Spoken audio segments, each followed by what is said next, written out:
Good afternoon. Phil Lindemann with your news from Avalanche Physical Therapy on Krystal 93.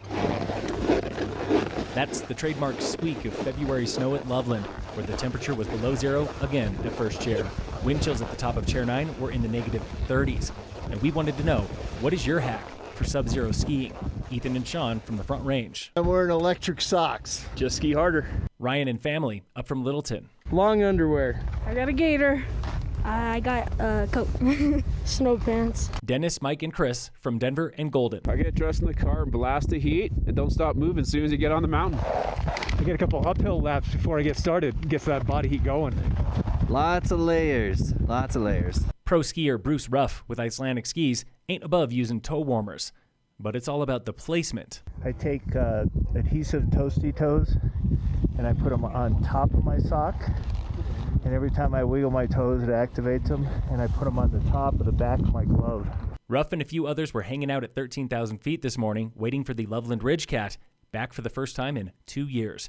Marcus was loving the good fortune. We were going to come up anyways, but then we saw that they posted yesterday that it was going to be open, so then it made it even sweeter. Skipping out on the Ridge Cat was Kirk from Parker, explaining why he wasn't even feeling the cold today. I'm on Rivalite ski boards. They're short, they're wide, they're maneuverable.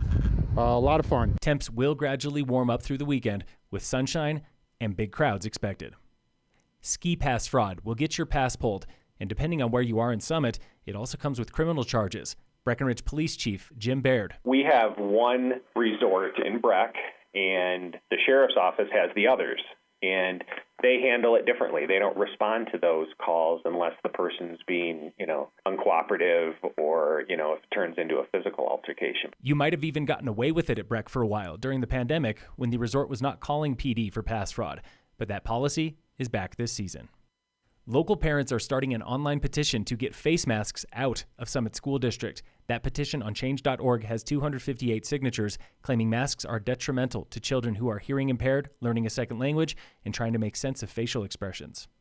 COVID-19 caseload in Summit keeps falling steadily after peaking over the holidays. 7-day positive test rate is 429 per 100,000, 8.5 times lower than 5 weeks ago. Hospitalizations are still happening, sending at least one person daily to the ICU since late December. St. Anthony's in Frisco is 62% full today, 18 points below critical. In sports, the Nuggets play the Pelicans tonight at 7, and it's opening weekend at the 2022 Winter Olympics with downhill skiing, moguls, and snowboard slopestyle. Silverthorne's own Red Gerard competes Sunday, fighting for a spot in the finals. And in local sports, Tigers Alpine Ski Team was racing giant slalom at Keystone today. Hockey plays Kent Denver and Breck tonight. Swimming and diving is at the Western Slope League Meet in Grand Junction. Tomorrow's day 2 of that league meet in Junction. Tigers Nordic is racing relays at CMC Leadville. Boys and girls basketball face Battle Mountain and Edwards. Hockey plays Chatfield on the Front Range, and wrestling has the league tournament in Glenwood Springs. Tonight, the Breckenridge Vipers face the Texas Barracudas at 7:30 for opening game of a 2-game homestand in Breck. Game 2 is tomorrow, same time, same place. Phil Lindemann with your news from Avalanche Physical Therapy on Krystal 93.